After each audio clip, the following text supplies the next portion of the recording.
اچھا اسی میں کتے یا بلی روتے ہیں تو ایک یہ بھی کلچر ہے کہ بھائی کوئی مرنے والا ہے, کوئی منوسیت ہونے والی ہے, گدھا بول رہا ہے, تو اس پہ کیا ہے, اس پہ کیا کرنا ہے شرعی معاملات میں؟ گدھے کے بارے میں تو الگ سے حدیث موجود ہے. ہاں جی, وہ تو حدیث موجود ہے کہ آپ نے اعوذ باللہ من الشیطان الرجیم پڑھنا ہے, لا حول ولا قوت الا باللہ پڑھنا ہے.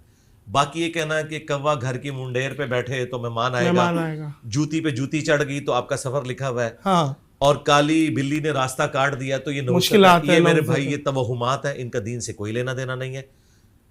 یا تو کوئی چیز ہاتھ میں خارش ہو رہی ہے پیسہ آئے گا, جی, یا تو وہ چیز قرآن و سنت سے ثابت ہونی چاہیے یا سائنٹیفک فیکٹس کے ذریعے ثابت ہونی چاہیے. صحیح, کئی چیزیں سائنٹیفک فیکٹ سے بھی ثابت ہیں. مثال کے طور پر یہ بندر ہے, ان کی کمیونٹی میں ہلچل مچنی شروع ہو جاتی ہے جب زلزلہ آنے والا ہوتا ہے.